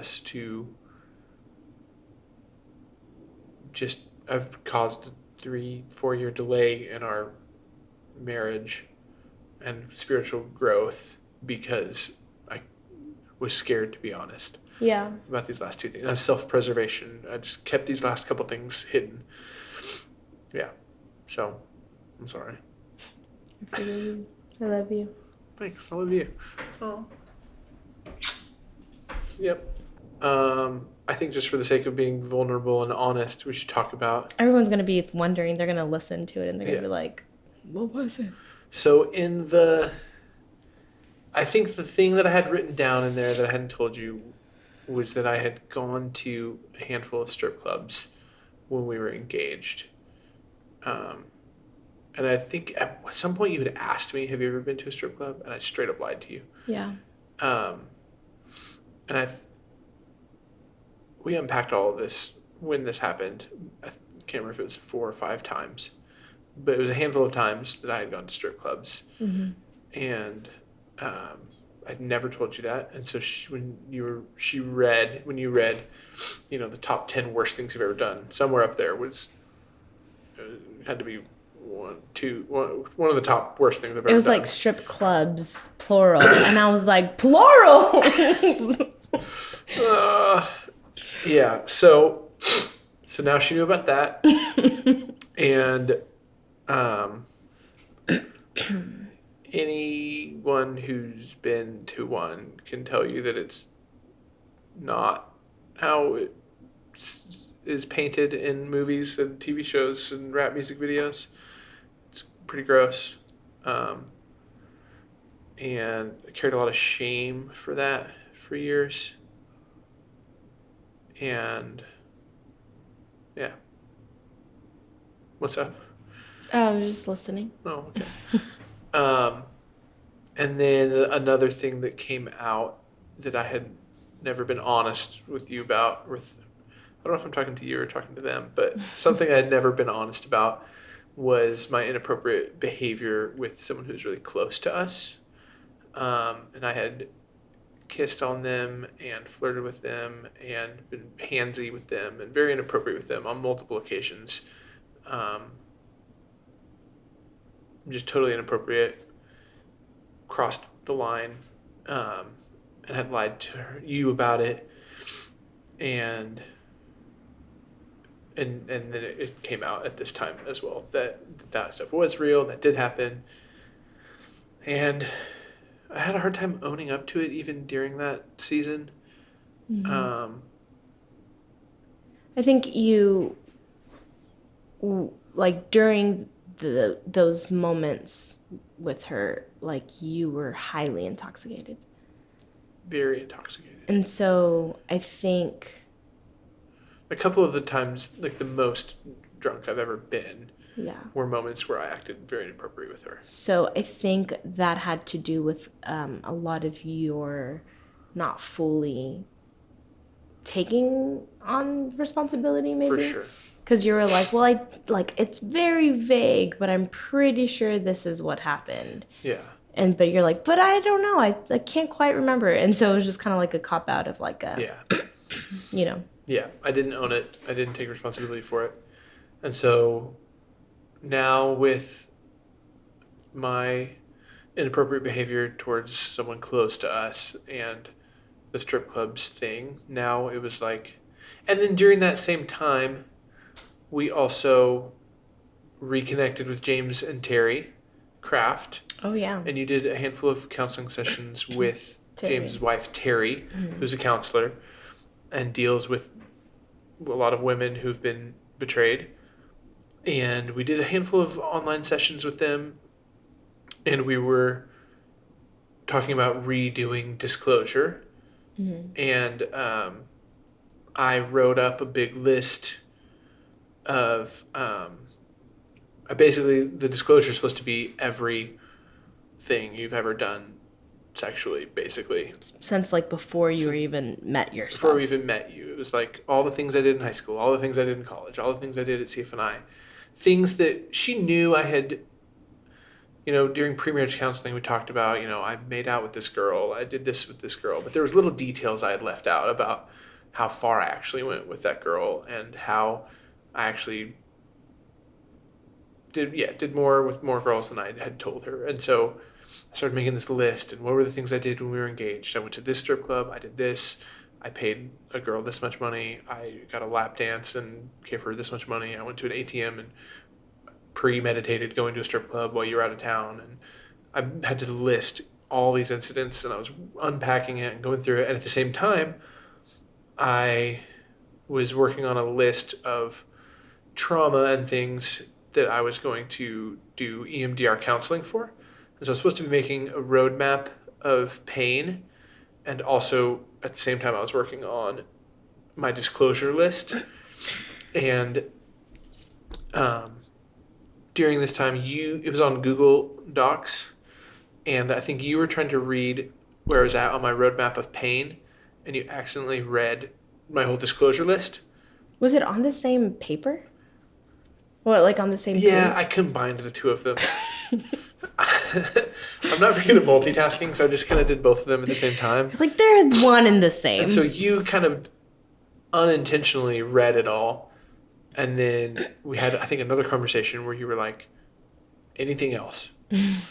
And I think I unpacked a couple littler things. Not littler. I unpacked some other things about who I had relationships with, and some... They were pretty hard to hear. They're hard to hear. Yeah, because... Not great stuff. Like, it was, like, still kind of not... Or, like, semi-close proximity to me. Yeah. Some close, some not so close. And so... Some things that had happened that I hadn't told her, hey, I actually did this with so-and-so. Yeah. And you're friends with him. And I don't know if you know that I did this. Yeah. And I didn't. Yeah. So we got to that, And we were basically like, okay, and I think there's kind of two different camps in marriage crisis world. I don't know if there's two different camps, but basically there's some people in marriage crisis counseling who are big advocates of disclosure. Yeah. And there's people who also are not big fans of disclosure. I think I lean towards disclosure. I think it depends on the spouses. That's true. Like because I feel like I have heard people who are like, I don't want to know anything. Yeah. And they choose to not know. But for me, I'm like, I need the truth. Like, I need to know everything. And I think I said this in episode 1 where I just wanted all of the truth, and to take like a weekend to cry and pray and cry more. But I know that at the end of the day, I was going to choose you. And so and I was going to fight for our marriage. But so I wanted it all. Like, in a perfect world, you would have just told me everything. Which is, I think, why Pure Desire has that in. Yeah. I should have done it all at the start of it instead Yeah. of stretching it out over 4 years. Yeah. 100%. Yeah. So that's what I'm saying. So I think it depends on the spouse of what they want. Like, if they want to know the whole truth, then tell them the whole truth. If they don't want the whole truth and they just want very vague information, give them that. I think Go ahead. The goal of it is to Build have trust. both of you on even playing, or on even ground.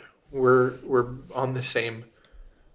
We're at the same place. If it's rock bottom, it's rock bottom. Wherever it is, we're here. We know where we're at, and then we can build.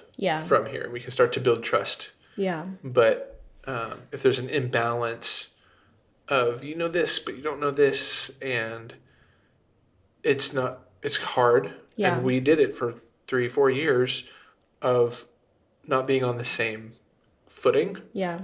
And so the idea is basically to get it all out, start back at the very ground floor, and start to build from there. And I think too, going back to me wanting the whole truth, even though yes, that's ultimately what I want, there's also the fact that there were some things I shouldn't have asked. Like asking what type of porn you watched, or in-depth details of certain things. I can't think of anything right now. I would give more examples, but I can't think of anything. But I shouldn't have asked those things because it didn't help in the end. It didn't help in the end. It more tormented my thoughts than helping make sure that we were building together and being on the same level. Now, that being said, I do think that if I was asking you to tell me and you told me no, that probably wouldn't have gone good. No. So I think the wives need to be, they just need to use wisdom and asking okay, what questions do you need to be asking? What questions you not need to be asking? But no matter what, the husband should respond with truth. Yeah. And I think I think pretty early on, either in late 2016 or early 2017, we even had a moment where we were having trouble with that. And we had to do a group call with James. Mm-hmm. And he basically had to say Paul, if Maritza, because she was asking me things tell me about this, and that. And I was like, you don't need to know that. And James basically had to say Paul, if she asks you, you have to tell her the truth. Yeah. No matter how much it's going to hurt her and hurt them to know, you have to. She deserves to know. And if she asks, you have to tell her. And then he told you basically, stop asking them questions. Don't ask questions you don't really want to know the answer to. Yeah. Or don't ask questions if it's something we're dealing with in group. And And I think by that time, after that conversation, I stopped asking you Yeah. how things were going in group because I like I said also in episode 1, I'm very nosy. So I wanted to know everything. And he had to tell you, like, trust that I'm asking Paul the hard questions Yeah. and that he's being honest with me. And if Paul's not being honest with me, then we'll find out and We'll let you know. we'll let you know, basically. Yeah. So that's husbands. If she's asking, you have to tell her. Yeah. Yeah. So What next? what next? We're doing good now. Oh, okay. Yeah. We're doing good now just by the miraculous hand of God. Really. Yeah. So October 2021, I relapsed. You read the book. We had about a month of hardness. You were No, I would say more because that was okay, Thanksgiving. Because Thanksgiving and then our meeting with Pastor Landon. Oh, December. In December. That was early December when Yeah. you were like potentially out. I was like, it was my meeting to tell him, hey, I'm having this baby and I'm going to be home with the baby. And I want to, like, I'd like to leave, pretty much like not come back after my maternity leave. And so that was the original when we set up the meeting. But then we were having such a hard time that meeting turned into me saying, I need out of my job now because I am going crazy. Yeah. And you were questioning whether or not you were going to leave me at that point. Oh, yeah. Which was part of me going crazy. Yeah. Yeah, I was like, this incident happened with someone super close to us, multiple occasions. He was super drunk, but I can't trust him. And I wasn't supposed to be in the meeting. I had a video shoot scheduled. Oh yeah. I was supposed to direct the online Christmas special for Gateway. And you were like, I'm meeting with Pastor Landon and I'm quitting my job at the church and divorcing you. And I'm telling him I'm leaving you. and you were like, I'm going to this meeting. And I had to call the producer at Gateway the morning of the video shoot and tell him, hey, dude, I was crying on the phone. It was this guy that I'm like not even very close with. Love you, Chris. And I was crying. I said, hey, dude, I've like wrecked my marriage and I need to go meet with my wife and our pastor today instead of coming to the video shoot. Thank you, Gateway, for still hiring us. Oh, man, yeah. Crazy. Thank you, Paul, for doing that. That sucked real bad. Yeah. I'm glad you went to the meeting, though. It was good. Pastor Landon.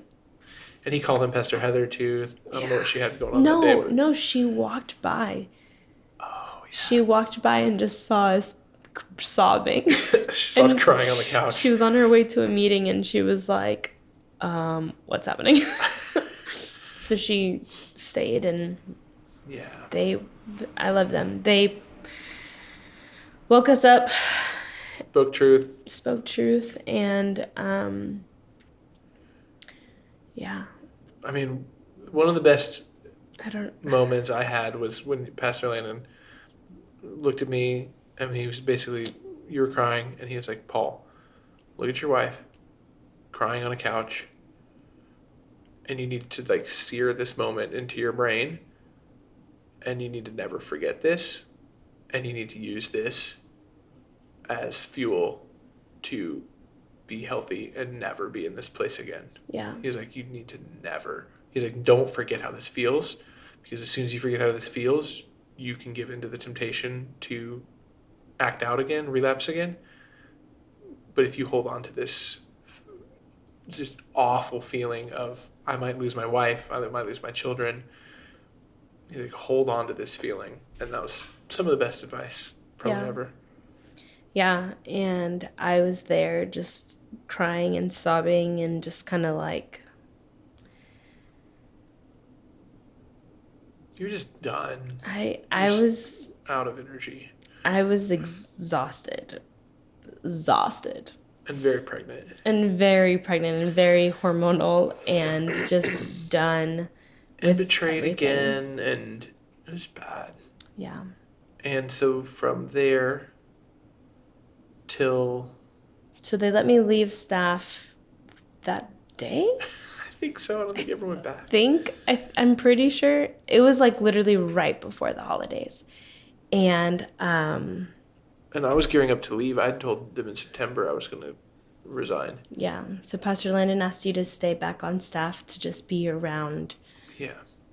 He was like, you're not stable. You can't leave your job right now when you're not stable. Yeah.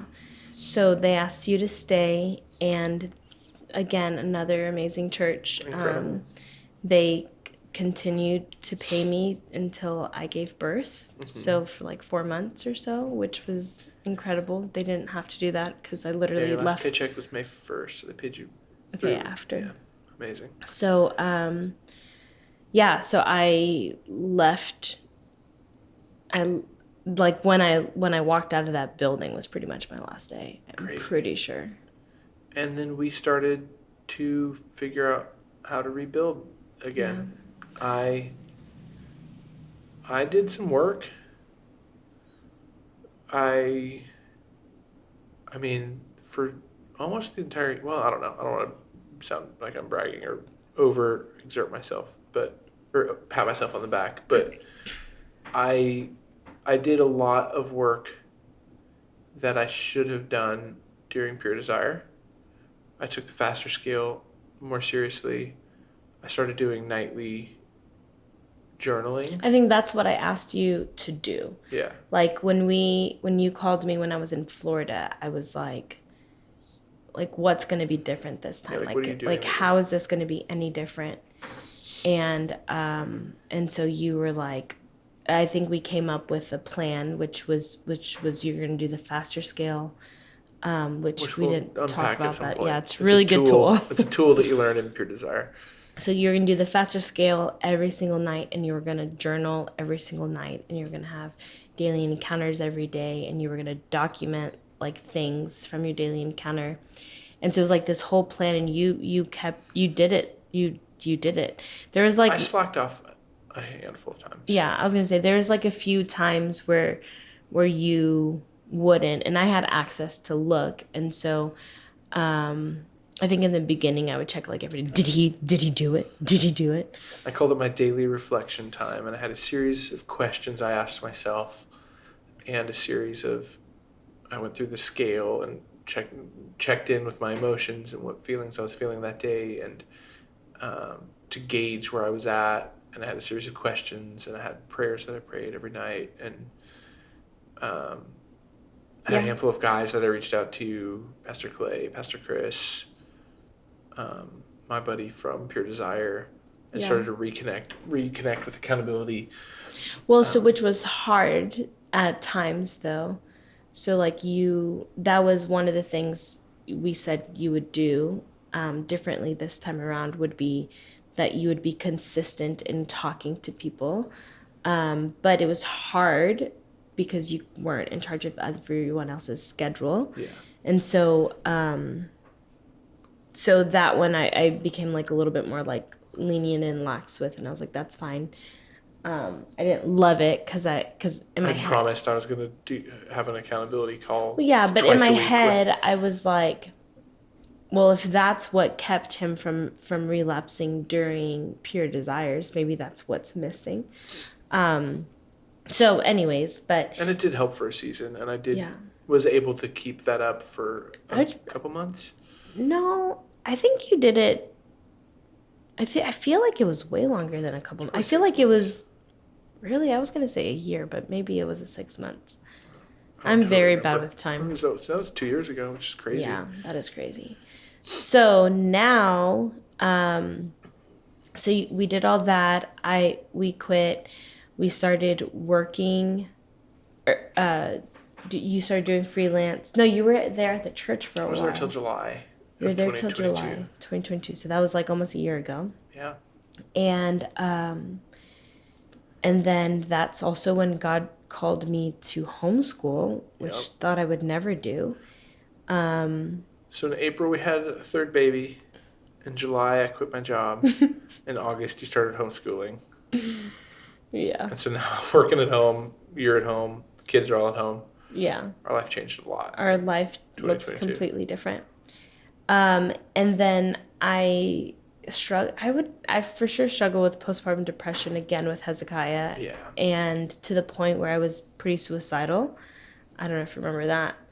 Crazy. Yeah. Which that's so not like me. Like that's not something I typically struggle with. And my best friends had to keep calling me out, telling me that I was practically like a bully to them. Right. That was a rough season. It was a very rough season. Like, just for me. Like, not our marriage. Like, right? I mean, like, I think because it was mostly me, and because of how much I was going through, our marriage wasn't good. Yeah, like October, November, December, January was tough marriage. Yeah. Then I feel like just as we started to get footing again, and I was putting in work, and you were starting to do a little bit of trust, then you had a baby and dipped into this depression in April, May, June, July, August, September, October, November. Probably through. No, I think it was like probably through November. Most like the real thickness of it, something like that. Yeah. And so my best friends were telling me I was a bad friend, and that I was mean, and I wasn't my normal self, and I knew it. And I was also very just disengaged. I didn't go to church a lot last year. No. I think I blamed it all on just having a newborn. But really, I was just not in a good mental space, and very suicidal, and trying. I was like, I was like leading a group at our church, like a small group at our church with 2 other friends, and thankfully there were 2 other leaders, because I like dipped out. I was like, guys, well, I can't do this. This is not good for me. I'm not in a good place to lead, but I was trying to like hold on, because I knew I needed people and connection and stuff. And so that was, and also there was the fall. You did not relapse this last fall, but I was like a mess. I was living as if you were about to relapse. Yeah. And like, I was like, at any moment now, he's going to relapse. At any moment, like, don't get too comfortable, or don't breathe, because like, you're going to come home tonight and he's going to relapse. I think there was a trip. There's a homeschool trip that I went to, and I was like scared to leave. I was like, if I leave, he's going to relapse. Like, if I leave, like, it's crazy, like, how much it, like, ruled me. And, yeah, like, I didn't want to leave. I ended up going, and I was like, I don't even think I talked to you the whole trip, because I was like, I don't want to call him. I don't want to text him, because I'm scared of, like, what I'm going to receive. Yeah. And so it was just like really bad. And then I'd say around like November, December, I started feeling a little bit better. And then January came, and we went to church. We heard the word of the year service every year our church has a word for the year. Yeah. And so at that service, Pastor Landon shared what the word for 2023 would be. Yeah. And so it's dunamis. It's dunamis for this year. And just strengthen and fortify. Yeah, strengthening and fortifying. And one of the things to strengthen and fortify was friendship. And so our best friends, we have 2 two sets of best friends, and we're all very close. And so so they're like, guys, like let's pray together tonight. And so after church, we went to one of their houses, and kids were playing upstairs, and we all just prayed over each other. And we were planning our Disney trip. Oh, at that point we started At that planning. point, we were already planning our Disney trip. And so we went around to each couple, and we're asking each couple, what do you need prayer for, pretty much. And I said, I am feeling happy because and I was like, I feel... We're planning our 10-year anniversary trip to Disney World. And I said, I'm feeling really happy, and like I'm connecting really well with Paul. But I think it's only because we're planning this trip, and it's fun, and I love fun. And so I was like, I don't want that to be the reason. Like I want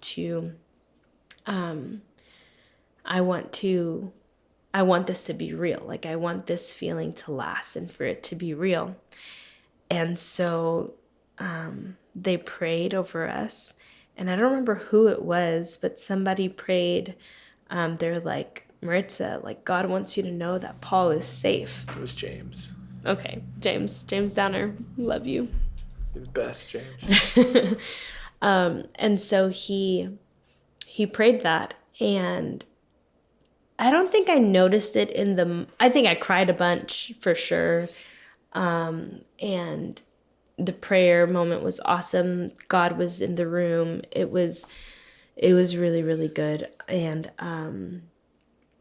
so I don't know. I think like just, I honestly, I have no other explanation, but that as the marking moment that like God Like flipped a switch. It's wild. Like guys, like you've heard how much I've been tormented, you know, like, but that what God told James to share with me of what God said, like it did something in me that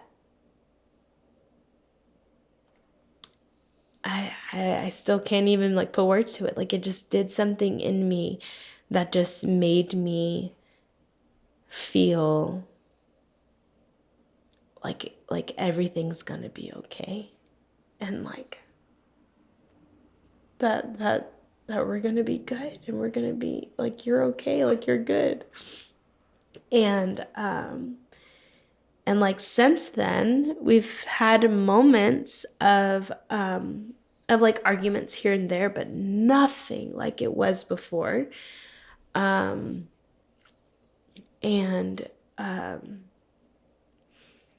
Yeah, like I don't even know how to explain it. I don't know. Everything, you felt lighter. Like, basically from 2016 until January 2023, I've felt... Probably before 2016, though, because that was when we had Noah. We weren't doing good before Noah. But it was this constant fear of setting you off, basically. And through all of it, even when things were good, it was like, it's good, but if I ask Maritza to do something, like if I ask her for help with the kids or the laundry or something small like that, it's going to like set her off, and she's going to be like, you put me through so-and-so and such, and you want me to do what? Like I lived in this like fear of like, I've done all this horrible stuff, and at any moment I could do something or say something that would unearth all of that and unleash chaos again, basically. Mm-hmm. And ever since that night, it felt like that went away. And like... Did I do that, though? Did I ever say that? No. Oh, okay. No. I mean, no. Okay. Some of your more depressed months... I probably did. You did. It was like, don't ask me to do or say or be anything I don't want. Like, he had a few months here and there sprinkled throughout the last few years where it was like, it reinforced that fear in me, basically. Got it. But man, ever since that night, when James shared that with you, I feel like we joke that we're fixed now, that our marriage is fixed. But I mean, well, like, to fixed. Yeah, I mean, what a powerful moment.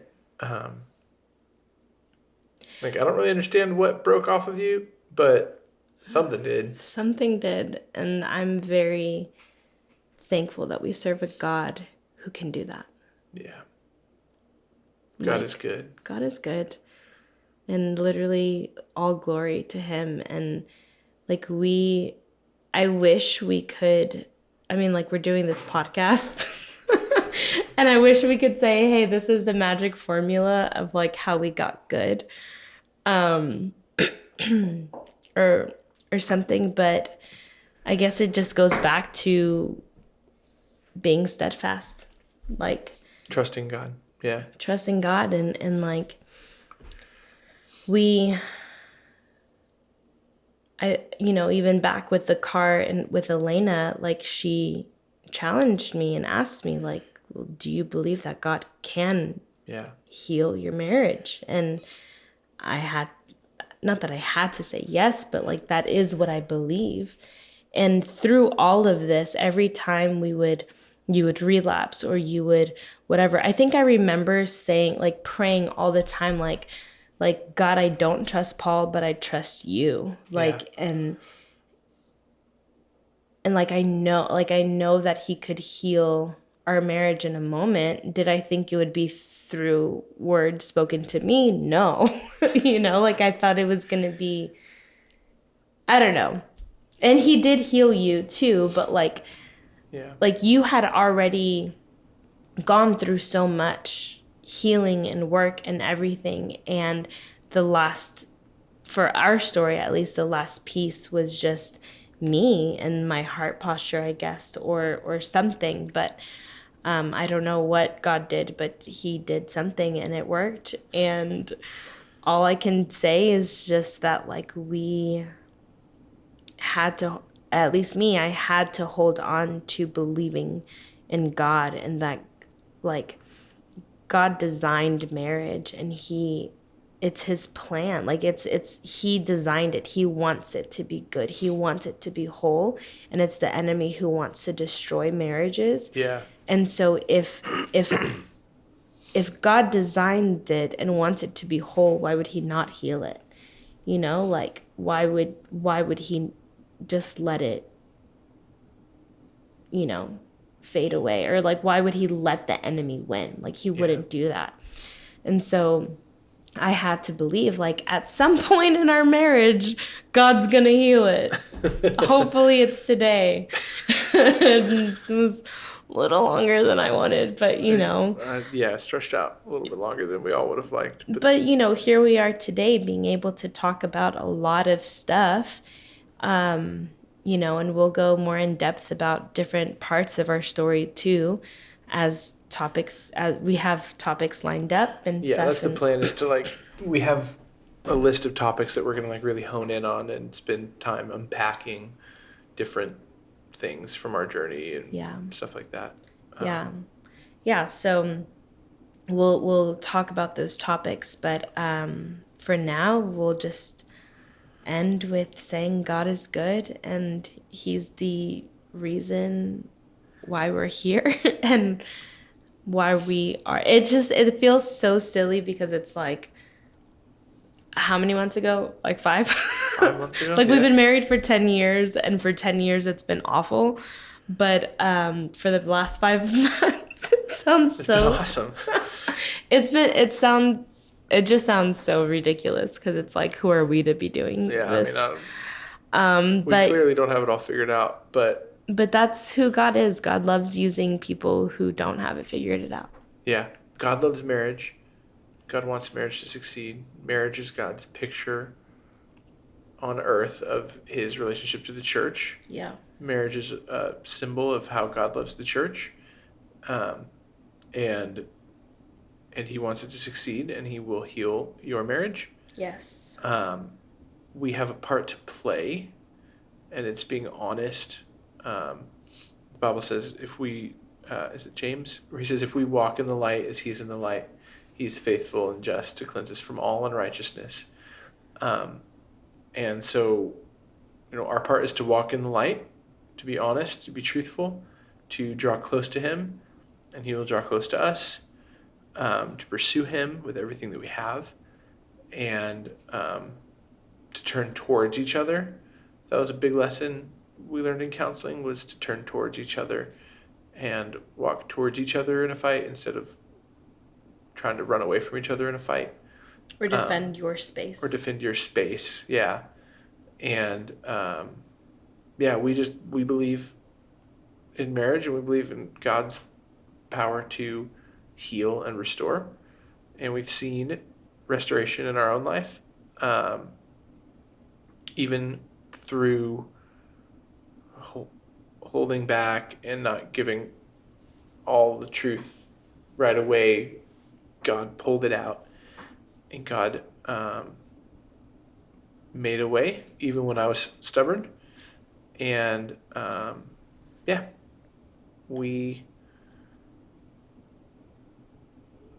don't know. We don't know what we're doing, but we're here to just share about God and what he's doing. Yeah.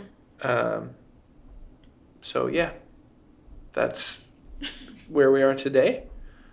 If you've listened this far, incredible. Yeah. We're grateful to anyone who's listened this far, and we want your marriage to succeed.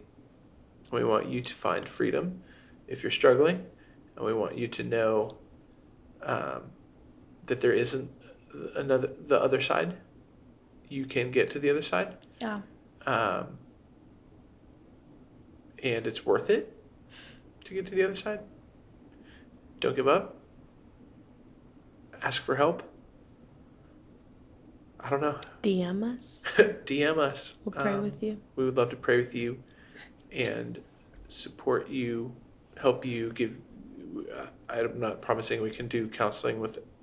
I don't think I'm good at counseling, so I don't know how that would work. But we would love to partner with, be a resource to, right? Yeah, like your marriage is worth fighting for, and if we can help. If we can help in any way, it's worth it. We know how hard marriage is and can be. And in the last 5 months, we've been able to see how good it can be too. And I'm sure it can be better, even better, but it's worth fighting for. And if we have any resources or any good thing to say and it helps, then awesome. If not, then the least we can do is pray. Yeah. And I mean, the most we can do, really. That's good. Because we had incredible pastors along the way. And so if you are in a tough spot, if you're struggling, I would say tell someone. Reach out to the pastor that you're close with. Reach out to a Christian that you know. Reach out to someone that is a mentor to you and ask for help, and start walking towards health and honesty. And yeah. Yep. All right. More to come. More to come. Okay. All right. Let's pray. And then we will see you in the next one. I'm sorry. It's 1:00 in the morning now. I just saw it. Yeah, it's late. It's very late. This went way longer than we thought. How long is it? We started at like 10:45. No. Yeah, it's a long one. This is like a Joe Rogan podcast. Yeah. All right. Cool. I'll pray. Okay. All right. Father God, we thank you that you created marriage, and that it was your idea, and that that you want to see marriages flourish and succeed. You want to see husbands laying down their life for their wife, and you want to see wives honoring their husband and giving their all to their husband. You want to see the fruit that comes out of that, and you designed it that way on purpose. And so, God, we just ask you to bless every couple who's listening to this, any person who's listening to this. God, would you strengthen and fortify their marriage? And would you give them courage to be honest? Would you give them grace to handle whatever situation they might have? And we just declare that the Holy Spirit would be with them wherever they are. We thank you for your peace, Lord. Thank you that you are with us, and that you're with us in the fire, and you're going to see us through the fire to the other side. And we say, Holy Spirit, we need you. Help us to be good husbands and wives and spouses.